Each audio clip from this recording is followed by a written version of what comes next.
দেখছেন AGT live 24/7 99.7 AGT live 24/7 এ থেকে আপনারা বিস্তারিতভাবে আমাদের এই বিষয়গুলি সম্পর্কে ব্যাখ্যা অবগত হওয়ার সুযোগ পাবেন। আমার মনে হচ্ছে যে বর্তমানে 8 বছরে ত্রিপুরা অনেকটা, যে এক সময় আপনাদের সকলেরই হয়তো স্মরণ আছে, দেশের এক প্রান্তে চম্বল বলে একটা জায়গা ছিল। সেখানে দস্যু সর্দাররা মাঝে মধ্যেই সেখানে কর্মরত পুলিশ মানে আইন শৃঙ্খলা রক্ষাকারীদের তারা হুমকি প্রদর্শন করত, এটা করতে হবে ওটা করতে হবে, আর যদি অমান্য করত তাহলে নানাভাবে অপদস্থের সাথে সাথে প্রাণও কেড়ে নিত। ত্রিপুরার অবস্থাটা অনেকটা এমন জায়গায় এসে দাঁড়িয়েছে। সব ঘটনা বলবো না, আপনারা জেনে গেছেন, আপনাদের মাধ্যমে আমরা জেনেছি যে 18 তারিখ রাত্রি 10টায় আমাদের বিধানসভার বলতেই হবে যেহেতু সাংবিধানিক পদে আছেন, মাননীয় শব্দটা ব্যবহার করতেই হবে, মাননীয় বিধায়ক তপজ্জল নাকি নাম, উনি অনেক সংবিধান লঙ্ঘন সহ নানা অপরাধে যুক্ত, বিধানসভায়ও এগুলি স্বীকৃতি পেয়েছে। তো ওনার সঙ্গী যিনি ওই এমএলএ সহ গত এডিসি নির্বাচনের দিন সেখানে একটা ভোট কেন্দ্রে বোমা, পিস্তল ইত্যাদি নিয়ে হামলা সংঘটিত করে, এ নিয়ে এফআইআরে তার বিরুদ্ধে মামলা নথিভুক্ত হয়। সেই আসামি থানায় গিয়েছে রাত্রি 10টায় থানার আধিকারিকের সাথে, ওসির সাথে দেখা করতে। তো ওসি সাহেব সাংবিধানের দায়িত্ব মোতাবেকই ওনার কর্তব্য রক্ষার প্রশ্নে উনি দেখা করেননি, ফিরিয়ে দিয়েছেন। এটাই নাকি ওসির অপরাধ। প্রায় রাত্রি 12টায় কিভাবে ওসিকে গালিগালাজ করেছে এগুলি বলে সময় নষ্ট করতে চাই না। আপনারা দেশবাসী এবং এমনকি জানা গেছে যে বহির্দেশেও এটা বহুলভাবে প্রচারিত হয়ে গেছে, আমাদের বক্সনগর থানা বিধানসভার কলম চোরার ঘটনা। তো এর পরদিন আমরা দেখলাম শাসক বিজেপির প্রধান নেতারা সংবাদ সম্মেলন করে বলেছে ঘটনার নিন্দা জানানোর চাইতেও তদন্ত করা হবে বেশি করে বলেছে, এবং এর যাচাই করে প্রয়োজনীয় ব্যবস্থা গ্রহণ করা হবে। আমরা অপেক্ষা করেছিলাম 5 দিন, আজকে নিয়ে 5 দিন হচ্ছে। আমাদের মাননীয় সভাপতি উনি পরদিনই এটা নিন্দা এবং আইনি ব্যবস্থার দাবি জানিয়েছিল। সভাপতি আমরা আশা করেছিলাম যে অন্তত দল কি করবে সেটা সকলেই বুঝে গেছে, সকলেই জানা হয়ে গেছে।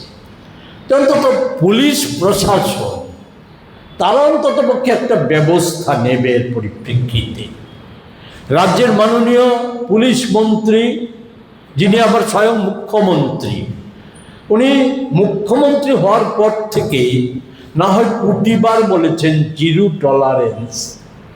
যতবার বলেন ততবার যেই ঘটনার পরিপ্রেক্ষিতে বলেন, তারপর যে ঘটনাগুলি লাফিয়ে লাফিয়ে বাড়ে বলে। এই ক্ষেত্রে ভেবেছিলাম উনি হয়তো কোনো বক্তব্য বা পদক্ষেপ গ্রহণ করবেন, তো না করার ফলে আজ আমাদের বলতে হচ্ছে যে এটা কোনো বিচ্ছিন্ন একটা আলাদা ঘটনা নয়।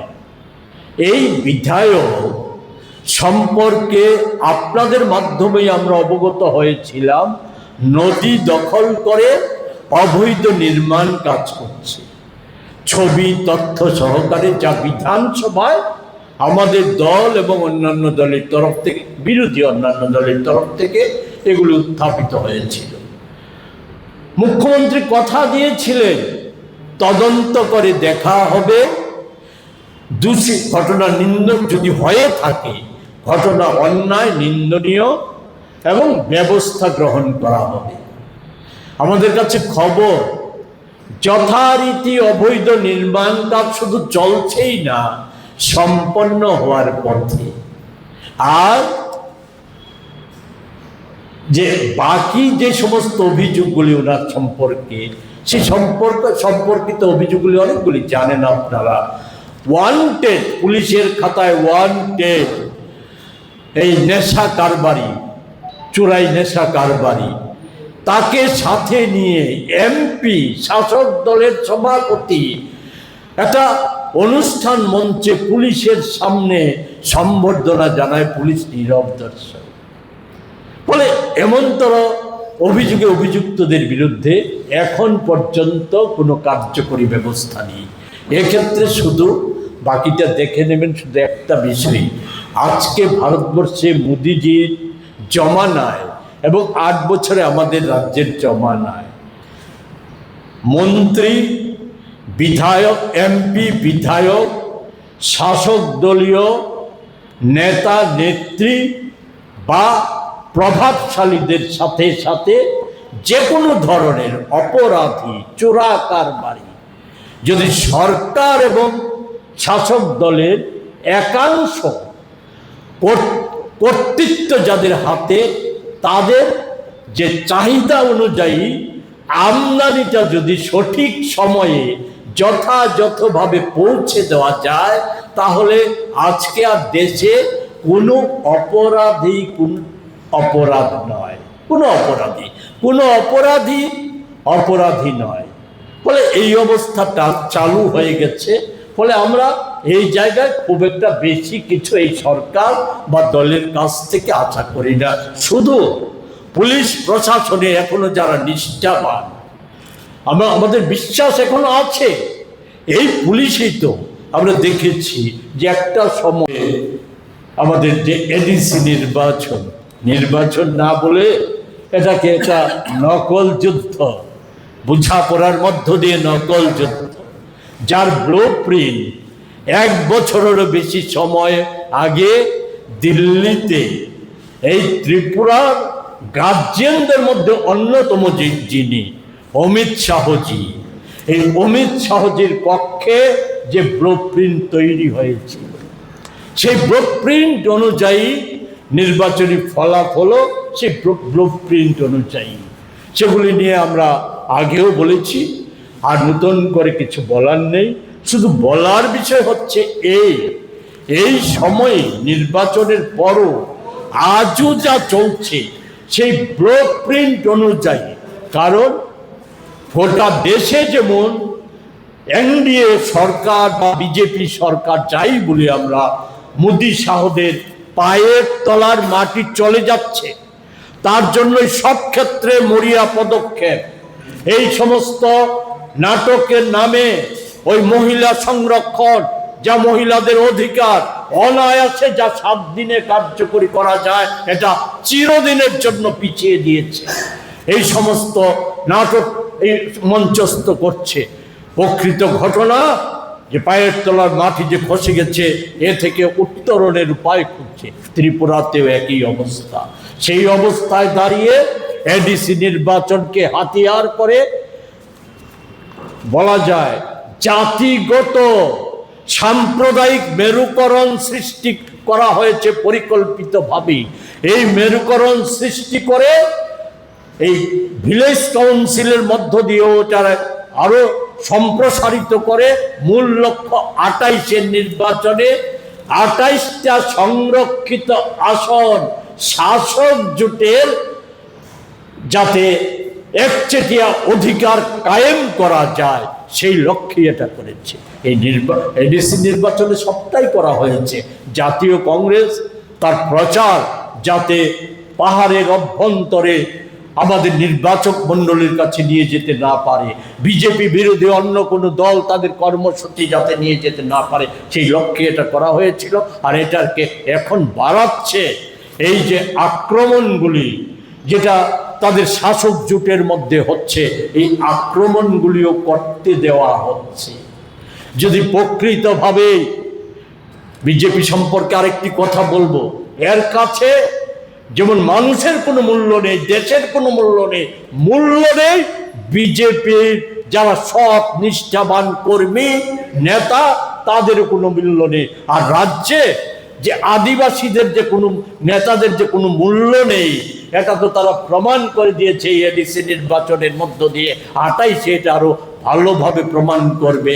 এখন যারা ওই সমস্ত শরণার্থী শিবির বা বিভিন্ন জায়গায় জীবন বাঁচানোর তাগিদে এসেছে, তাদেরকে বলবো যে এই চরম আদিবাসী বিদ্বেষী দল, এরা একদিকে তাদের অপকর্ম আড়াল করতে চাইছে, তার জন্য আগামী 28-এ যাতে ক্ষমতায় টিকে থাকতে পারে, তিপ্রা মাথাকে দায়িত্ব দিয়েছে অমিত শাহ, এমন ভাবে বিভাজন তৈরি করো যাতে 28টা আসনে কোনো রকম ভাবে আর কেউ কোনো রকম দাগ বসাতে না পারে, এমন অবস্থা তৈরি করো শাসক জোটের হয়ে। আর চেষ্টা করবে, বাকি চেষ্টাটা করবে বাঙালি তাস খেলে। মাননীয় মুখ্যমন্ত্রী যেটা এডিসি নির্বাচনের সময় খেলা শুরু করেছেন, এই খেলে অন্তত সংখ্যাগরিষ্ঠতা অর্জন করা যায় কিনা, এই লক্ষ্যে এই সমস্ত কিছু হচ্ছে। তাই আমরা যেটা বলতে চাই যে বিজেপির কাছে বিশেষ করে আদিবাসীরা তারা নিরাপদ নয়। মথা, রুজি, চাকরি, পানীয় জল, তারপর উন্নয়ন, এই সমস্ত কিছু যে লুটে নিচ্ছে, অর্থ লুটে নিচ্ছে, এই সব কিছুকে আড়াল করা। 5 বছর আগে অনেক প্রতিশ্রুতি দিয়ে এডিসিতে ক্ষমতাসীন হয়েছিল, এদের কথাই হয়েছে, লুটপাট সংগঠিত হয়েছে। এই সমস্ত কিছুকে আড়াল করে জাতিগত বিভাজন তৈরি করার লক্ষ্যে এগিয়ে যাচ্ছে। সেই লক্ষ্যে এখনো মারামারি, কাটাকাটি সমস্ত কিছু হচ্ছে। সুরক্ষা মানিক শাহর সরকার আদিবাসী বিজেপি সমর্থকদের সুরক্ষা ইচ্ছে করেই দেবে না, দিতে পারবে না। হাত পা বাঁধা আছে দিল্লিতে, যেভাবে নির্দেশ দেয় সেভাবে তাদের চলতে হয়, সেভাবেই চলবে। ফলে নিজেদেরকে যদি রক্ষা করতে হয়, যদি নিজেদের সম্মান, পরিবার পরিজন, ভবিষ্যৎ প্রজন্মকে রক্ষা করতে হয়, তাহলে তাদের কাছেও বলবো বিবেচনা করুন, সিদ্ধান্ত নিন কোন পক্ষে থাকবেন, ধ্বংসের পক্ষে না যারা রাজ্যকে রক্ষা করতে চায়, মানুষকে রক্ষা করতে চায়, দেশকে রক্ষা করতে চায়, দেশের সম্মান রক্ষা করতে চায়, সেই পক্ষ অবলম্বন করবেন। সেই সিদ্ধান্ত আপনাদেরই নিতে হবে। আর ছলনায় কতকাল ভুলে থাকবেন, এই কথা কয়টি বলে আমার কথা শেষ করছি। আমার সাথে উপস্থিত নেতৃত্ব যদি কিছু সংযোজন করার থাকে নিশ্চয়ই সংযোজন করবে। বাকি বিষয়গুলি রাজ্যে উগ্রপন্থী মোকাবেলা করার প্রশ্নে, বিভিন্ন ধরনের সমাজদ্রোহীমূলক কাজকর্ম মোকাবেলা করার প্রশ্নে উল্লেখযোগ্য ভূমিকা পালন করেছিল। শুধু তাই না, এই পুলিশকেই আমরা দেখেছি যে তাদের অধিকার এবং মর্যাদা রক্ষার প্রশ্নে একত্রিতভাবে গর্জে ওঠার ঘটনাও সংঘটিত হয়েছিল। আর এই পুলিশের একটা অংশ দলদাসত্ব করতে গিয়ে শাসক জোটের নেতা, নেত্রী, মন্ত্রী, প্রভাবশালীদের স্বার্থ রক্ষা করতে করতে এমন জায়গায় গিয়েছে, কোথাও যদি সামান্যতম তাদের স্বার্থ পূর্ণ হয়, এর জন্য নানা ধরনের নির্যাতন, দৈহিক আক্রমণের সাথে সাথে প্রশাসনিক শাস্তিমূলক ব্যবস্থা তাদের উপর নেমে আসছে। এটা 8 বছরে বারবার বিভিন্ন ঘটনায় ঘটছে। এখন পাহাড়ে যে আজকে আগুন জ্বলছে, অগ্নিগর্ভ অবস্থা, এই অবস্থার পরিপ্রেক্ষিতেও দেখা যাচ্ছে। এগুলি বলে আমি সময় নষ্ট করতে চাই না, শুধু এখান থেকে আহ্বানটা দিতে চাই যে নীরবে আর কতকাল এগুলি মেনে নেবে? সময় হয়েছে। আপনাদের সংবিধান যে অধিকার দিয়েছে, আপনাদের পোশাকের মর্যাদা, চেয়ারের মর্যাদা, আর আপনাদের যে তারা, সেই তারার মর্যাদা, এই মর্যাদা রক্ষায়, অন্য কিছু না। আমরা বলি না বিরোধীদের স্বার্থ রক্ষা করুন, আমরা বলি আপনাদের অধিকার, মর্যাদা এবং সংবিধান আপনাদেরকে যা দিয়েছে তা রক্ষায়, এবং আগামী বর্তমান প্রজন্ম, আগামী প্রজন্ম, ভবিষ্যৎ প্রজন্ম, এ তো আপনাদের সন্তান সন্ততিটা তো এই রাজ্যেই বসবাস করতে হবে, এই রাজ্যটাকে রক্ষায় আর কোনো রকম কাল বিলম্ব না করে উপযুক্ত ভূমিকা গ্রহণের জন্য। সাথে সাথে আরেকটা বিষয়ও আমাদের পীড়া দিচ্ছে, অভিনন্দন জ্ঞাপন করছি। এই সম্মেলনে উপস্থিত আছেন প্রদেশ কংগ্রেসের অন্যতম সহসভাপতি শান্তিরঞ্জন দেবনাথ, আছেন প্রদেশ কংগ্রেসের সাধারণ সম্পাদক তরুণ সাহা, প্রদেশ কংগ্রেস সম্পাদক সত্যবান দাস, যুব নেতা, কংগ্রেসের যুব নেতা নীলকমল সাহা। আমরা রাজ্যে বর্তমানে সংগঠিত দুটি গুরুত্বপূর্ণ বিষয়ে আপনাদের মাধ্যমে রাজ্যবাসীর দৃষ্টি আকর্ষণ, সরকার এবং পুলিশ প্রশাসনের দৃষ্টি আকর্ষণের জন্য সংক্ষেপে তুলে ধরার চেষ্টা করব। আমরা এই সম্পর্কিত বিষয়ে আমাদের প্রদেশের বক্তব্য, আমরা একটা প্রেস নোট তৈরি করেছি অল্প সময়ের মধ্যে, এটা আপনাদের কাছে এটাই নাকি অসীম অপরাধ। প্রায় রাত্রি 12টায় তদন্ত করা হবে বেশি এবং আমাদের পরিবেশিত এই সংবাদটি দেখার জন্য ধন্যবাদ। চিনি কক্তমা নাইমা বাগুই বেলায় হাম্বাই। ये न्यूज़ कंटेंट देखने के लिए शुक्रिया। अगर आपका कोई सुझाव है तो हमें कमेंट कीजिए, सब्सक्राइब कीजिए AGT Live 24/7। Thanks for watching AGT Live 24/7.